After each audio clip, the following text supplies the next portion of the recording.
this before. So the switching of the dragons. So the old beast system died with Francis because the Vatican holds the deeds to all our lands. The new system, the new dragon, is set up with a new pope who happens to be also a Matrix player, guys. And he's just, again, a puppet in the Matrix. Okay, so the old system was the District of Columbia. They ran for Washington, D.C., Rome, and London. So the one in Washington, D.C. is about to crash, the Great Reset. Who's behind it? The Rothschilds. So the new system is going to be set up in Brazil. Why Brazil? Because the Jesuits also run Brazil. The B for BRICS nations is in Brazil. So Canada and the Americas have already united into one. That happened during Biden's administration. They just haven't let anybody know about it. So everything that's happening in Canada, like these so-called camps, is going to come to the Americas as well. And Columbus is fictional. Columbus is for Collins, the Collins family, the Orsini family, which happens to be the Rothschilds and the Rockefellers. They're the ones that run the Matrix.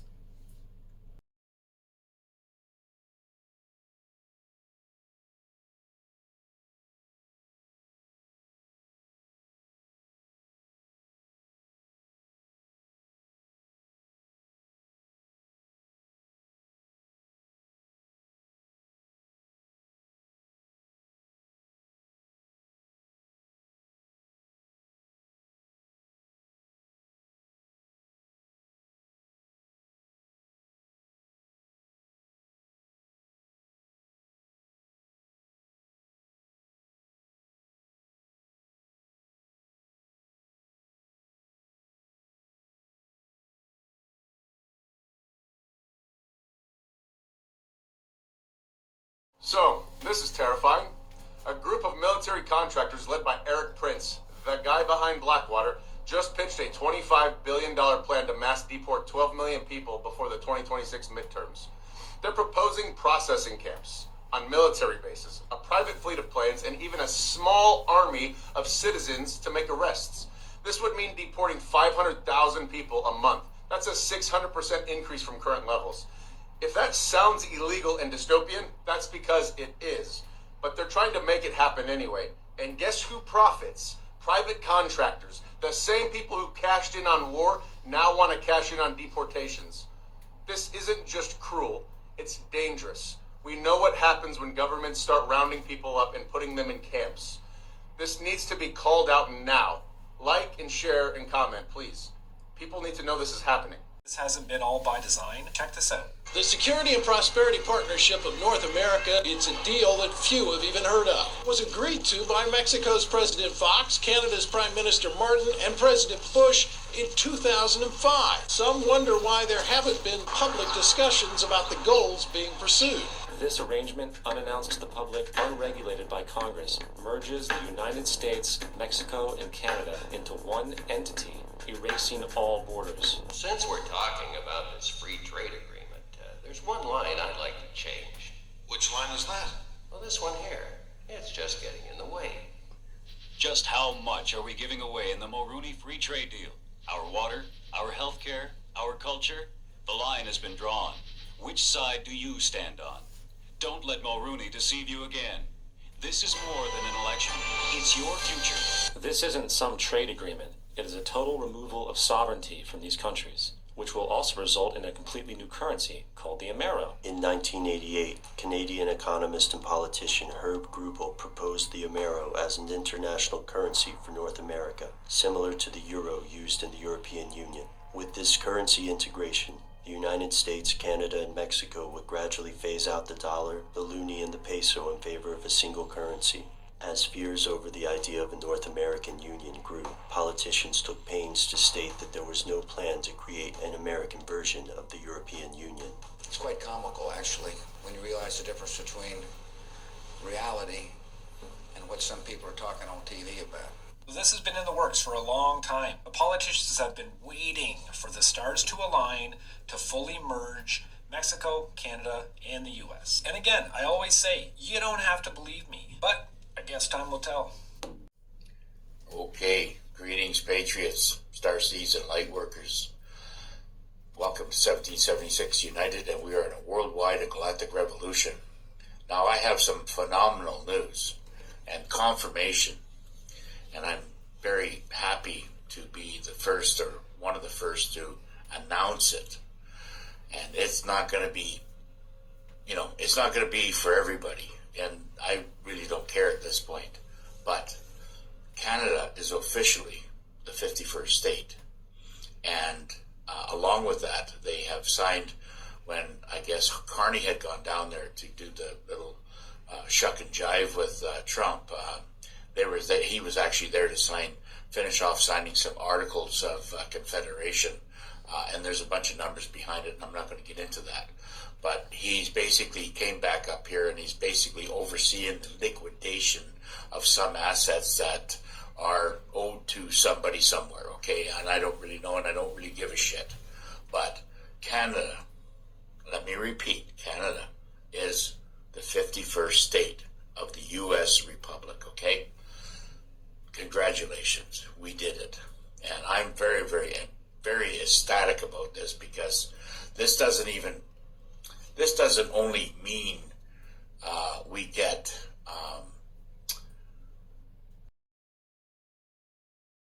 Canada's burning. It all might be a quidinky-dink that it's all in time for the 2030 agenda. I don't think it's a quidinky-dink. I don't believe in them. So I think what's going on here is very clear. They're starting these fires around to get people out of places they need them out of. It's a very easy way to clear whole communities, to get them all into the cities for their 2030 agenda. I do believe also for the electric cars, they need this material, and what better opportunity to burn it, to burn Flin Flon out of existence. It's a great way to claim back a lot of land, claim mineral rights back from the natives, put them in cities for the 2030 agenda. What better than to start a bunch of fires around Canada and push these people in urban community, urban areas into the cities. Each province, has a cloud seeding program, so why don't you use it? It seems like you're only using it when you're destroying, things, but whenever there's fires, there's no cloud seeding programs going on. So this is all, I believe, just for the 2030 agenda. Push us all into cities. Yay, Winnipeg, go Winnipeg, yay. Owned by the Farnese family. Oh my God, somebody owns the Pentagon. Well, if you look at the mansion of the Farneses in Rome, it is Pentagon shaped. They wanted that shape for the Pentagon. Which is a pentagram. Yes. Which is satanic. The Pentagon. The pentagram has spikes. The Pentagon has the spikes. But you can fit a pentagram inside the pentagram. That's right, exactly. Yeah, and that's from the Farneses. The Colonna family, they own stuff like California, New York, the Stock Exchange. When you look at the Vatican facade, you'll see the names of the families. Just pay attention. Every time you see the Pope photographed, look around in the room. Look around at the plain-clothed people. You will see Borghesi's, Borgia family. The Borgias are the conquistadors that run all of South America. I would say the Borgias and the Farneses are more South America, where the Jesuits really run amok. They killed Lincoln, and he identified them. He says, those evil Jesuits, they will get me one day.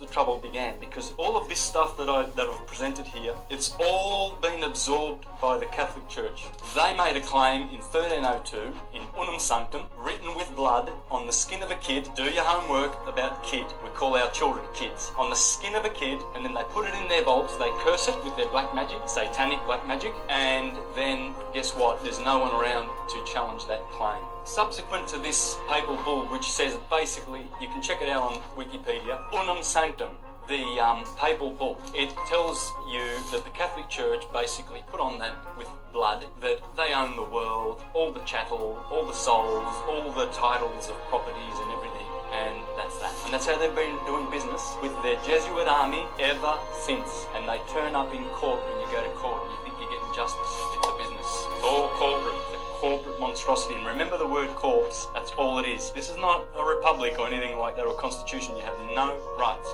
but remedies are coming. Everybody else comes under their command. They are the military. The Jews own the media. The Jews run the world. Is that just to make a boogeyman? Yeah, is that what that is? Pretty much. Even though the Jewish Sanhedrin struck a deal with the Jesuits, I believe. The Jesuits they are the military arm of the Vatican, which is Catholic, and Catholic means universal. Hence, they're trying to claim that they are the universal Christian base. The Judaic base, they are the Jewish Sanhedrin. They are like the cardinals of the Jews, and they are dark people, and I'm sure they're in cahoots with the Jesuits, who run everything. Who's the top again one more time? Of the Jesuits? Orsini. The Orsini. The Jesuits are the military. They run the US military. All of it. Catholics in action, CIA. Israel founded by basically Khazarian Rothschilds, the Mossad, MI6. They're all ran by the Jesuits. Absolutely. Crime families are all Catholic based. They're ran by the Jesuits. So they're playing both sides of this ball. Absolutely they do. They're masters at it. They have to. Otherwise they get caught out. They have to run both sides. They're co-opting everything. You see these grassroots movements like Greenpeace, they start up, next thing you know, you see the corruption coming in. The Orsini family.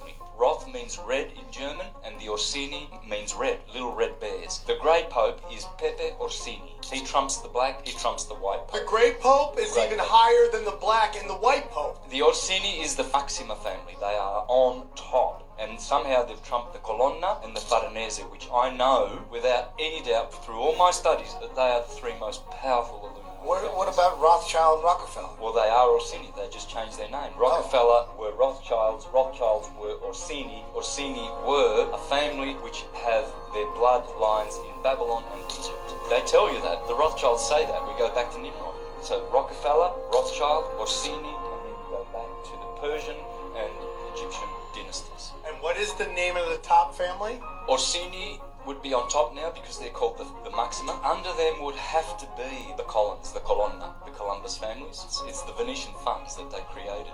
It's where all the money power is. And then the Farnese. Some people say the Farnese are the most powerful because they actually created the Tuscan Empire. They created the 12 founding cities of the Etruscan Empire, which the Romans supposedly destroyed. But the theory is that they went down to Rome and created that as well. After